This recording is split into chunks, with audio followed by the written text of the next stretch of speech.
Brazil shares a land border with 10 different countries. Almost nobody lives near any of them. Inside 150 kilometers of that entire land frontier live just 4.6% of Brazilians. Inside the same 150-kilometer band along the Atlantic, 54.8%. Not near a border, near the sea. 203 million people crowded toward the one edge with no neighbor on the other side of it, only the Atlantic. And behind them, the Amazon basin and the interior plateau, close to 59% of Brazil's territory, the bulk of the fifth largest country on the planet. And for all practical purposes, most of it is empty. The reason isn't that nobody tried. Nearly 5 centuries in, a government built a capital from scratch, deep in the interior, specifically to break this pattern. And what happened to that city is the answer to the whole map. None of this is an accident of taste. It's structure. And the oldest piece of it is physical. A wall almost exactly as old as the South Atlantic itself. Put yourself at the bottom of it. The coastal plain is often just a sliver, and behind it, almost immediately, the land climbs in a near vertical wall onto the interior plateau. Ports could be built at sea level without much trouble. Getting anything inland from them meant hauling it up a mountain first.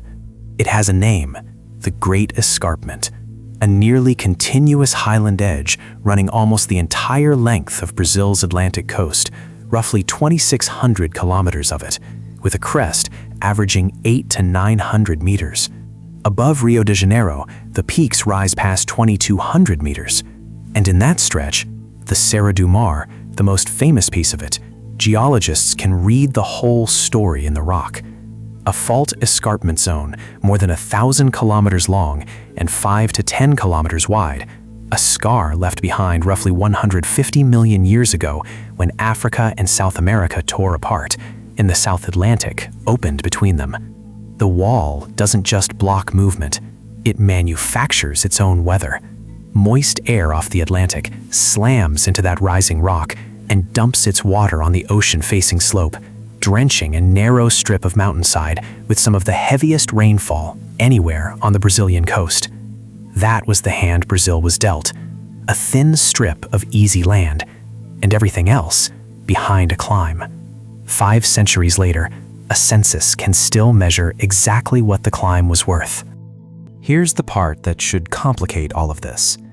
Between 2010 and 2022, Brazil's coastal strip gained roughly 5 million people, and its share of the country went down.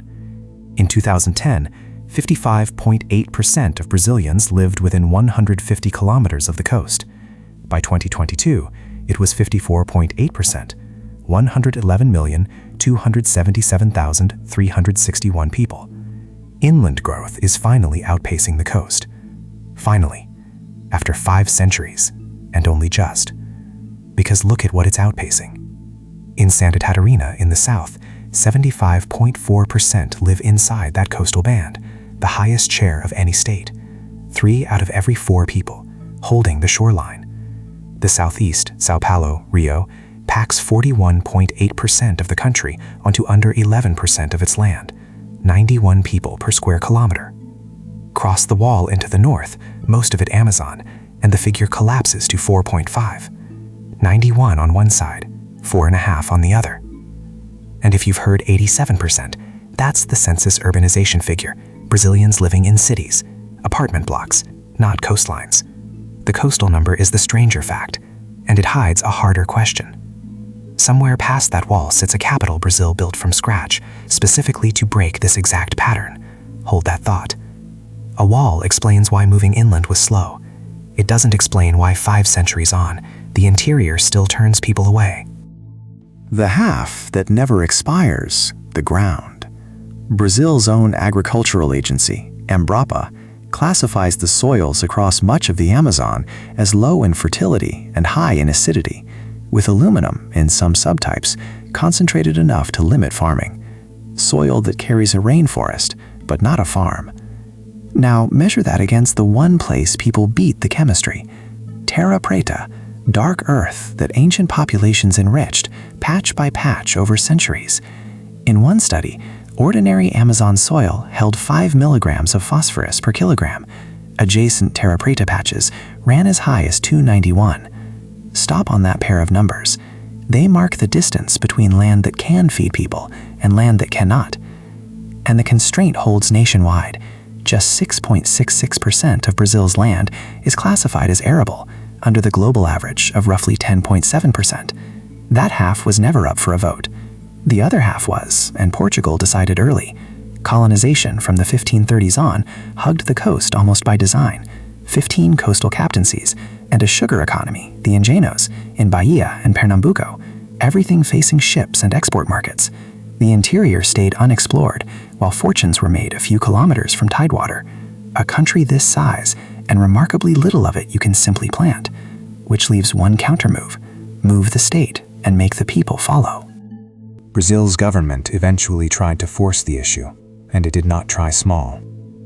In 1957, architect Lúcio Costa's Plano Piloto laid out an entirely new capital, Brasília, deliberately sited deep in the interior plateau, hundreds of kilometers from the coastal cities that had run the country for 4 centuries. It was a statement written in concrete: move the seat of power inland, and maybe the population would finally follow it. But read the plan closely, and you can see its designers hedging their own bet. Costa designed the pilot plan to house around 500,000 people after 25 years, a deliberately capped, orderly city, with any overflow beyond that meant to be absorbed by satellite towns built around the core, not by the planned city itself. A plan to fill the interior, with a ceiling built into it, a controlled seed, not an open invitation. Planners paired the new capital with new roads meant to physically stitch the interior together, and in the years that followed, highways like the Trans-Amazonian were cut west through the rainforest, on the theory that settlement would follow a road the way it had followed the coastline for centuries. But whether the bet paid isn't written in Brasília's ministries or in the roads. It's written in who lives from the rest of the interior today, and that number has been sitting in the census the whole time. So who does live in the interior Brasília was meant to fill? Disproportionately, the people who were there first. The 2022 census counted 1.7 million indigenous people nationwide, and 51.25% of them live within the legal Amazon, the administrative region covering nearly 3/5 of the country's territory. The people who have been here longest are the most concentrated in the part of Brazil everyone else left empty. And that imbalance isn't new, and it isn't accelerating. In the 2000 census, the legal Amazon held 20.3 million people, 12.32% of the national population. By 2020, that had grown to roughly 28.1 million, still only about 13% of Brazil's people. 2 decades of growth barely moved the ratio. That stability is the real finding. Brasília didn't fail. It exists, it functions, it governs, but it never became a second coast. The interior got an anchor point, not an economy that could compete with the one already sitting on the coast. It became exactly what it was designed to be, a controlled seed in a sparse landscape, described by censuses taken decades apart in almost the same terms. Brasília and the Trans-Amazonian moved the flag. They didn't move the fertility or the rainfall gradient, and they didn't move 4 centuries of coastal infrastructure, all of it still pulling toward the water. Brazil isn't empty by accident. It's empty by geology it didn't choose, and a 500-year bet on the sea that it did, and nothing since has fully undone either. The edge won.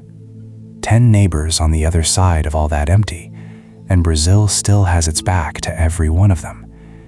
It has been winning since Africa and South America tore apart and left a wall standing along this shoreline.